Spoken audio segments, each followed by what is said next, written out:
Amigos e amigas, de volta então.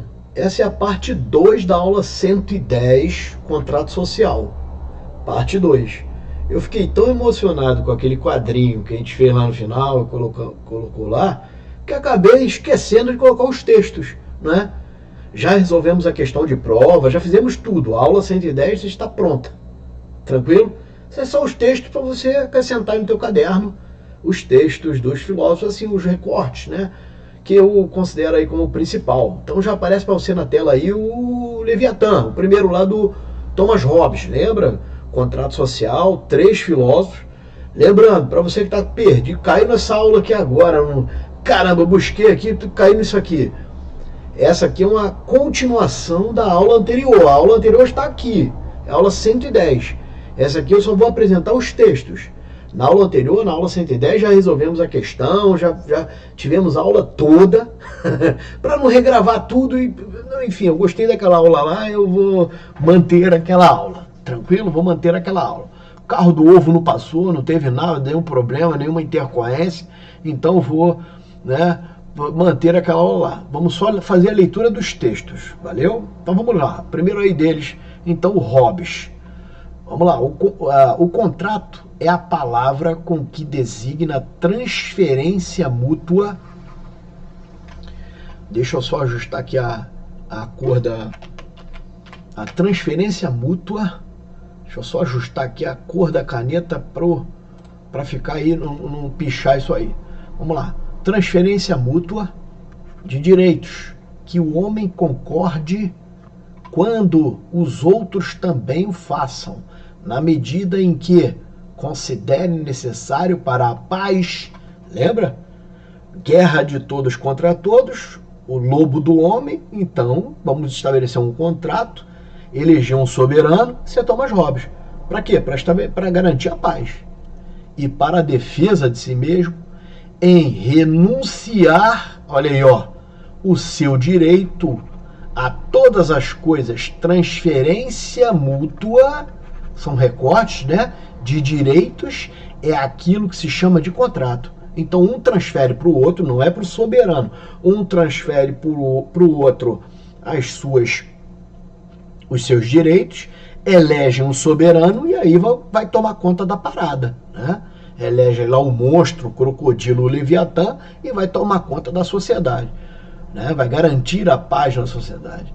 Mas se houver um poder comum, aí ó, situado acima dos contratantes, com direito e força suficiente, aí ó, direito e força suficiente para impor o seu consentimento, ele não é nulo, ou seja, não é ruim, não é nulo esse poder. Pelo contrário, é legal, é veraz, é legítimo. O único caminho para erigir um poder comum, ó, poder comum, o único caminho que possa estar em condições de defender os homens da agressão. Então tem que ser um Estado, e não basta um Estado não, tem que ser um Estado poderoso. É isso. Pra você ter uma ideia, pessoal, esse texto, né, essas ideias acabou fundamentando o direito brasileiro. Lá no artigo 345 do Código Penal tem lá o crime de o indivíduo que faz fazer justiça com as próprias mãos, né? O crime de exercício arbitrário das próprias razões. Aqui no Brasil foi inspirado num pedaço aí do Hobbes, percebe? Do Leviatã. O Estado toma para ele o direito de promover o direito penal, por exemplo. O direito penal é promovido pelo Estado brasileiro, pela soberania estatal brasileira, por um juiz, né, que representa, na verdade apresenta, né, ele é o Estado presente, representando de alguma forma, apresentando a vontade do quê? Do povo, que ali promoveu, né, foi assim representado pelo poder legislativo para fazer uma lei, que é o Código Penal e as leis penais especiais, para assim o juiz julgar conforme aquela lei, que é interesse maior do povo. Então tem essa questão aí, pessoal. Beleza? Então até mesmo os que tiverem discordado devem aceitar o poder, o que é soberano, Aí no final lá o cara não aceita a pena, por exemplo, né? No Brasil mesmo. Você vê que o Leviatã está aqui no direito penal, né? Por exemplo. Aí lá no final o criminoso, o cara cometeu um crime lá, não aceita a pena. Não vai fazer diferença. Vai ser executado de todo jeito. Ele tem a opção de ter recursos e por aí vai. Mas vai ser executado de todo jeito. Percebe que o Leviatã de Hobbes presente na formação de um contrato, porque, veja só, se o indivíduo anda pela sociedade, ele vai se comprometer com a sociedade de não cometer um crime contra a sociedade. Se ele comete um crime contra alguém, ele ali responde. Percebe o Leviatã? Percebe aí o Estado poderoso? Bom, vamos em frente aí então. O Locke, John Locke. O objetivo grande e principal, portanto, da união dos homens em comunidades, colocando-se eles sob o governo, é a preservação da propriedade. É o que eu falei lá em Locke. Em John Locke é essa questão, né, da preservação da propriedade, do quê?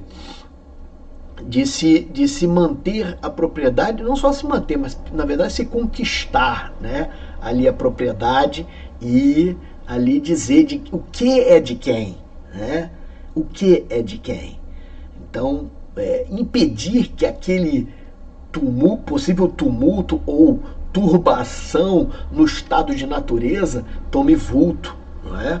Ou até se houve lá o esbulho do estado de natureza, vamos usar essa expressão, que seria a quebra lá do estado de natureza, a perturbação, que se viesse então um poder que restabelece e dissesse de quem é a propriedade. É essa a questão. Para esse objetivo, muitas condições faltam no estado da natureza. Percebe? Condições que faltam no estado da natureza. Então houve esse problema aí no estado da natureza. A razão pela qual os homens entram em sociedade é a salvaguarda de sua propriedade. Para ele foi essa a questão. Então o homem quer, na verdade, né, delimitar ali o seu espaço. Ele quer paz dentro do seu território. Até hoje o povo americano é assim, né, mano? Você olha aí, né? Cada um lá tem uma arma dentro de casa. E lá não tem muro, velho. É uma cerquinha, se tu vê nos filmes, tem lugar que nem cerca tem. Se o cara entrar na propriedade dele, vai ter problema. Eles primeiro atiram, depois chamam a polícia, cara. Então é complicado. Bom, vamos em frente aí então. Aí agora o Rousseau com o contrato social. O pacto estabelecido entre os cidadãos, o pacto estabelece entre os cidadãos tal igualdade, que eles se comprometem todos nas mesmas condições. Percebe a igualdade? E devem todos gozar dos mesmos o quê? Direitos. A gente colocou lá aquele quadrinho mágico lá no final da aula, que até me emocionei, esqueci de colocar isso aqui. É bom que quebrou a aula aí, você tomou mais um café, né? E tá aqui no bloco 2 da aula, né? Só a vontade geral pode dirigir as forças do Estado. Ora, somente com base nesse interesse comum, a vontade geral, ele falou lá, pode dirigir, né? Deixa eu colocar o grifo só nela aqui, ó. A vontade geral pode dirigir o interesse do Estado. Ora, somente com base nesse interesse comum que a sociedade deve ser governada. A soberania é indivisível pela mesma razão, porque é inalienável. Indivisível no sentido de que cada um é um bloco de soberano. É essa a questão. Pois a vontade ou é geral ou não é. Então, ou é ou não é, né? Que é um pouco de lógica, né? Ou tem vontade geral ou não tem, cara. Ou é o povo ali realmente representando, com a vontade maior, ou não é. É essa parada. Ou é do corpo do povo, aí, ó, ou somente de uma parte. Não tem meio termo. Vamos aqui, né? É isso que ele está falando. A vontade geral é sempre o quê? Certa. Então, porra, a vontade que não é geral, que é do povo, é errada. A vontade geral é sempre o quê? A melhor. É sempre certa. É sempre a mais consciente, a mais sensata. Pelo pacto social, ou seja, o contrato, demos existência e vida ao corpo que? Político. Então, forma-se a política. porque o homem em estado de natureza para Rousseau ele é bom, né? E a vida dele é boa no estado de natureza, né? Ele vive sossegado, mas com o pacto social desafiaram, na verdade, Rousseau, né? Agora o convívio social. Então, com o pacto social forma-se um corpo político, e esse pacto, o que vai prevalecer é a vontade geral, joia? E aí, agora sim, terminamos a aula 110, né? Terminamos a aula 110. Inclusive aqui, essa aula também, deixa eu só pegar aqui. Aí, ó. É parte também da aula. Não coloquei, hoje eu tô... Bom, o pessoal tá totoca hoje, né? Gente, a gente vai ficando por aqui. A gente vai ficando por aqui. É isso aí. Um abraço a todos. Fique com Deus. Aparece para você as apostilas, né? Que eu sempre falo no final. Módulo 1 amarela, módulo 2 azul, módulo 3 a vermelha. Introdução e Fundamentos, Epistemologia e Ética. Você é o nosso convidado, está lá com os certificados de participação nesse curso que você está tendo aqui. Valeu? Te aguardo no próximo encontro. Agora sim, né? Aula 111, teoria do Estado, com esses mesmos 3 contratualistas aí. Eu separei em dois blocos, porque a teoria do Estado, né, tem um pouco uns enfoques ali diferentes, mais política, né? Então um foco um pouco mais diferente eu coloquei aí na teoria do Estado, separada do contrato social. Beleza? Um abraço a todos, fique com Deus. Valeu, tchau, tchau.